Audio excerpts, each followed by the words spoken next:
Welcome to Lesson 2. Today's lesson, we are going to focus on understanding ourselves a little bit more. I feel like it's very important to know yourself before you start tweaking and designing and engineering new habits and routines in your life. And there's a couple of things that I'd like to focus on when it comes to that. One are the 4 tendencies. I didn't come up with these tendencies. These tendencies were developed and created by Gretchen Rubin, one of my habit heroes. Highly recommend her book, Better Than Before. But the 4 tendencies is a categorization of how people handle expectation. And for me, like I mentioned before, it really was a game changer in terms of understanding the way I'm wired and what I can do that complements my natural wiring versus trying to adjust the way I'm wired. The other thing, other than the tendencies, are just personality traits, whether or not you're a morning person or an evening person, whether you're a starter or a finisher, whether you are a moderator or an abstainer. So we'll get into that a little bit in today's lesson as well. So the 4 tendencies. The 4 tendencies are an upholder, an obliger, a questioner, or a rebel. So let's dig into each one just a little bit.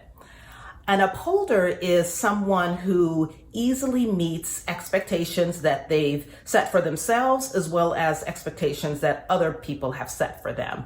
So inner and outer expectations. An upholder is easily able to meet both inner and outer expectations. An obliger is able to meet outer expectations, but often struggles to meet inner expectations. Our questioners are, as you might assume, folks that question expectations. So they will easily meet an expectation once they understand the reason behind it and they're comfortable with that reasoning. Our rebels, God bless the rebels.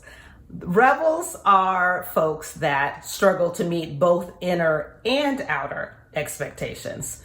So these are the people that really just don't like to feel put upon. They don't like to feel that someone else is putting an expectation on them, and they really don't like for themselves to put an expectation on themselves. So think a little bit about those 4 definitions, those 4 tendencies, and where you think you land. For me, I am an obliger. I definitely do much better keeping commitments that I've made to other people. If I've told you I'm going to do something 9.9 times out of 10, I'm going to do it because I told you I would, and I know you're expecting it. But I struggle when I establish for myself a goal. I have to engineer some outer accountability into my design, my routine designs, just to kind of give me that extra nudge. But that's the beautiful thing about these tendencies and understanding which one applies to you. I used to beat myself up about the fact that I was, such a good employee, turning in assignments on time, good at meeting the expectations that were laid out for me in whatever position I had. But some of my goals that I had for myself, some of my side hustle goals, some of my passions, really other than working out and running, which I've never had an issue, I would struggle with a little bit. I'd keep it up for a little while and then I'd find myself off the wagon. And I used to consider that a character flaw. I used to consider that something that was wrong with me, something that I needed to work on, a weakness, so to speak. Understanding these tendencies made me realize that A, it's not just me. The obliger is actually the most common tendency.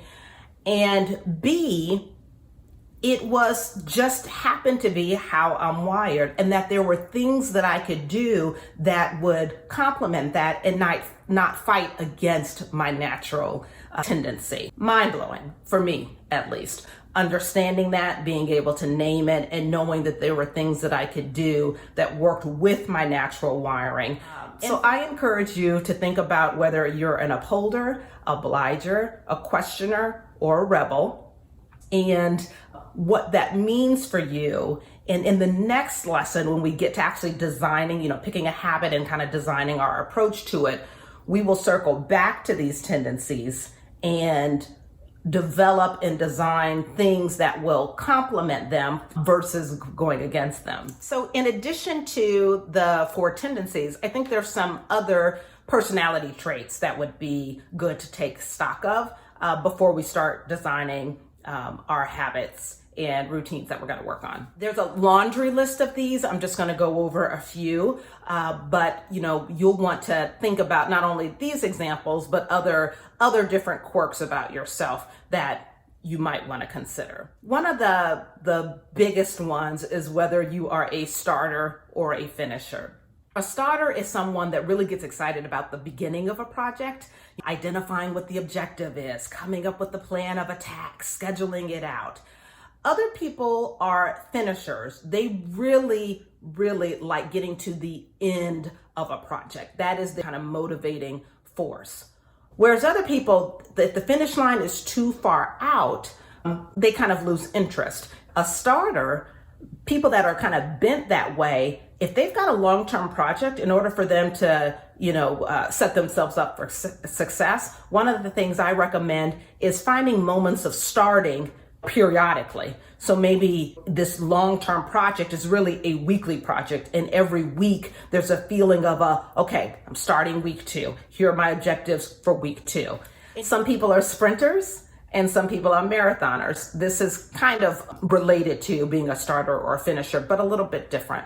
So a sprinter is someone that likes quick accomplishments, whereas a marathoner, again, can just run those miles, work on that project, work on writing that book day to day, week to week, and they don't have a problem with it. I am both a starter and a sprinter. That means for me, whenever I am trying to complete a long-term goal, like training for a marathon, I focus on the weekly mileage. I really don't, if I think too much about 8 weeks from now, I'll be running 26 miles, I will lose interest. But if I say week to week, okay, my long run this week is 10 miles. I'm reaching for that, running 10 miles on this Saturday.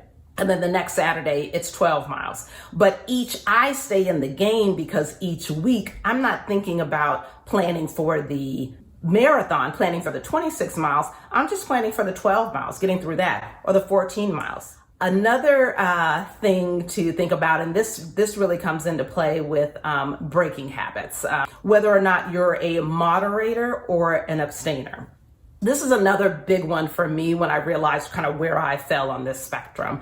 A moderator is someone that's able to have a little bit of something, but not overindulge. So these are your people that are like, I just have a little square of dark chocolate, every night. It'll take me 2 weeks to get through, an entire bar.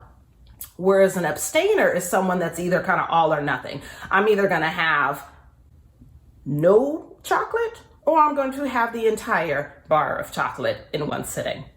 This is where I fall. So again, instead of trying to beat myself up about the fact that, it's kind of hard for me to just have a little bit of a treat every day, I realize that I'm just wired in a way that makes it hard for me to moderate. So if I'm trying to be good about my sugar intake, I don't do I'll just have a little bit each day and kind of keep it under a certain level. I don't have it at all. That works for me. So hopefully you can begin to see, as we've gone through the 4 tendencies and these different personality traits, you can kind of start thinking about where you land, which tendency you are, and where you land on these various spectrums from a personality trait standpoint. I bet you've already started thinking about, you know what? I'm kind of like this. I'm a collector. When I start something, I really spend a lot of time collecting all the supplies that are needed versus getting to the task at hand.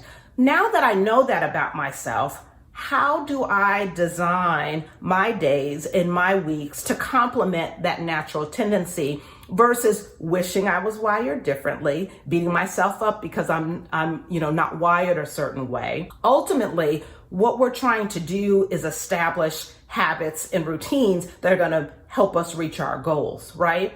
And so while there might be certain things that we need to work on and change about ourselves, the surefire way to set ourselves up for success is to work with our natural wiring. And that's really what knowing yourself is all about. That's lesson 2.